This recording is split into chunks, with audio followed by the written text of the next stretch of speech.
चलिए बच्चों शुरू करते हैं अपने एक नए डेरिवेशन के साथ जो है class 11th physics part 2 waves chapter से। और डेरिवेशन कुछ इस तरीके से है जहां पर मुझे बताना है कि v is equals to under root T upon mu. तो ये डेरिवेशन है किस चीज के लिए? एक्चुअल में ये है wave speed on string. String मतलब कि किसी रस्सी पर, किसी तार पर मुझे वेव की स्पीड बतानी है जहां पर मेरी वेव की जो टाइप है वो ट्रांसवर्स वेव रहेगी। चलिए शुरू करते हैं एक एग्जांपल के साथ। सबसे पहले मैं आपको थोड़ा सा आपका बेसिक क्लियर कर दूं इसका कि किस तरीके से स्पीड रहती है किसी स्ट्रिंग पर। ये मेरे पास एक पतली रोप है, पतली स्ट्रिंग है, और ये मेरे पास एक भारी स्ट्रिंग है। तो बच्चों आप प्लीज मुझे बता सकते हो क्या कि अगर मैंने इसको हिलाया है एक बार तो जो इस पर वेव की स्पीड है वो इस पर ज्यादा रहेगी हल्की स्ट्रिंग पर या फिर एक भारी स्ट्रिंग पर? तो सब आप बोलेंगे कि जी जो हल्की स्ट्रिंग है उस पर ज्यादा रहेगी और जो भारी है वो थोड़ा लेट चलेगी, मतलब उस पर स्पीड कम रहेगी, है ना। कोई हल्का आदमी होता है तो तेज दौड़ता है, भारी आदमी होता है तो धीरे धीरे दौड़ता है। ठीक है, वही बात इस पर वर्क करेगी कि वेव स्पीड जो है हल्की स्ट्रिंग पर ज्यादा रहेगी। तो क्या इस बात को मैं इस तरीके से लिख सकती हूँ कि v इज इक्वल्स टू या फिर v प्रोपोर्शनल 1/m। जितना ज्यादा मास है, देखिए बात समझिए, जितना ज्यादा मास है उतनी कम स्पीड है। मतलब कि अगर स्पीड ज्यादा है तो मास कम होना चाहिए, अगर स्पीड ज्यादा है तो मास कम होना चाहिए। यही तो बात मैंने यहाँ पे लिख दी, मैंने इसको रिवर्सली लिख दिया, v प्रोपोर्शनल 1/m लिख दिया। इसका मतलब कि अगर मैं उल्टी बात कह रही हूँ कि मास कम होना चाहिए स्पीड ज्यादा होने के लिए, तो मैं उल्टी ही बात लिख भी रही हूँ, मैं 1/m इसको लिख रही हूँ। ठीक है, चलो आपका ये पॉइंट क्लियर हुआ होगा। अब दूसरे पॉइंट पर आते हैं। एक ये मेरे पास स्ट्रिंग है जो कि इस तरीके से, जिसमें जो टेंशन है वो बिल्कुल खिंची हुई रोप है जो मैंने बांध रखी है कहीं पर। एक ये रोप है मेरे पास जो कि इस तरीके से झूल रही है। अच्छा, अब मुझे बताइए अगर मैं इसको हिलाती हूं तो क्या स्पीड जो रहेगी वेव की वो इसमें ज्यादा रहेगी या फिर ये झूली हुई जो रस्सी है इसमें ज्यादा रहेगी? तो आप बोलेंगे कि इसी में ज्यादा रहेगी वेव, है ना। पार्टिकल ऐसे ऐसे ऐसे ऐसे लगातार मूव करेंगे। तो ठीक है, जिसमें टेंशन ज्यादा है वहां पे स्पीड ज्यादा, तो मैं इसको ऐसे लिख देती हूँ v प्रोपोर्शनल टेंशन। v जो है टेंशन के प्रोपोर्शनल हो जाएगी। और क्या मैं इस बात को इस तरीके से लिख सकती हूँ, v is equals to under root T upon mu. अब आप कहेंगे बात तो आप एम की कर रही हो कि 1/m, और लिख दिया आपने म्यू। तो मैं आपको यहाँ बताना चाहूंगी म्यू जो है डायरेक्टली एम नहीं है, म्यू मास नहीं है, लेकिन mu is equals to mass per unit length है, मास पर लेंथ। चलिए निकालना मुझे लास्ट में यही है, v is equals to T upon mu, इसी का ही हम डेरिवेशन करने वाले हैं। चलिए बच्चों शुरू करते हैं अपना डेरिवेशन।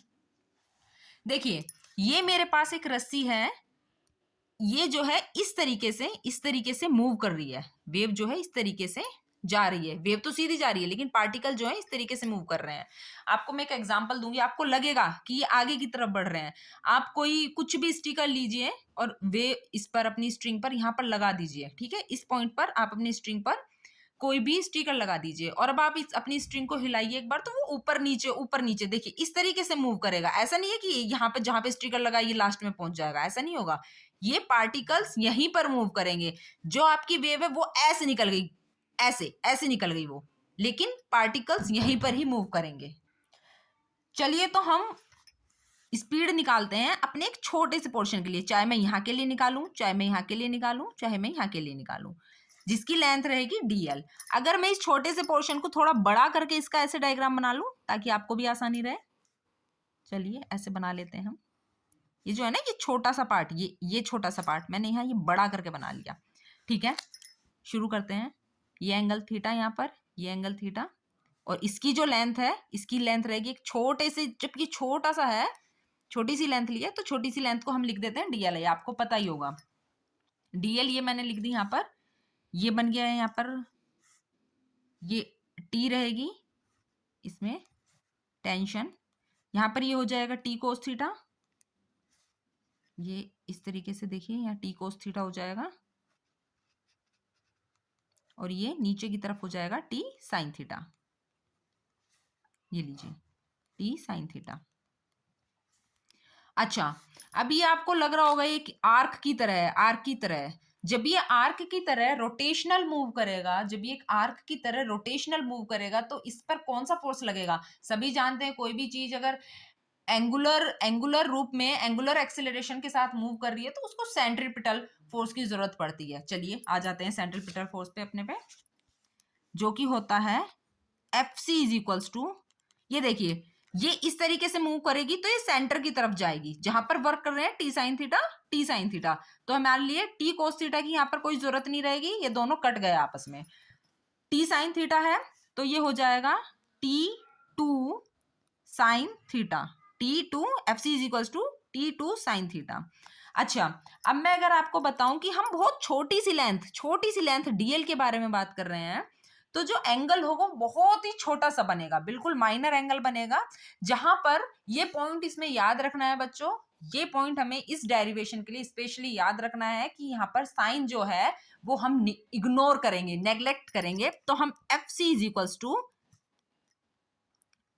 T2 थीटा करेंगे और साइन को हम क्या कर देंगे यहाँ पर इग्नोर। ये लीजिए साइन इज इक्वल्स टू, हमें ये नेग्लेक्ट कर देना है, हम इसको नहीं लिखेंगे। अब हमारे पास Fc की एक वैल्यू आ गई है T2 साइन थीटा। अच्छा, म्यू इज इक्वल्स टू क्या होता है, जैसे कि मैंने आपको भी पीछे बताया है, mu is equals to mass upon length. तो मास को अगर हम एक छोटे से पार्ट की बात कर रहे हैं तो उसका मास भी तो छोटा होगा, जिसे हम डीएम से डिनोट करेंगे, लेंथ भी बहुत छोटी होगी, भाई छोटी छोटी चीजों की बात हो रही है तो डीएम अपॉन डीएल। चलिए डीएम को क्या मैं इस तरीके से लिख सकती हूँ, DM is equals to mu DL, multiply कर देंगे, रोटेट कर देंगे फॉर्मूले को, DM is equals to mu DL. अब आप बोलो ना बोलो लेकिन हमें ऐसे ही करना पड़ेगा ये। चलिए आगे चलते हैं अपने क्वेश्चन की तरफ। F इज इक्वल्स टू क्या होता है, centripetal force is equals to Fc is equals to mv square upon r। ठीक है बच्चों, Fc is equals to mv square upon r। क्या मैं यहाँ को इस m को dm कंसीडर कर सकती हूँ, क्योंकि छोटे मास की बात हो रही है, तो मैं यहाँ पर लिखूंगी m की जगह dm और dm की जगह mu dl v square upon r। चलिए अब इस dl को क्लियर कर लेते हैं, ये dl क्या है, लीजिए यहाँ साइड में लिख लेते हैं हम।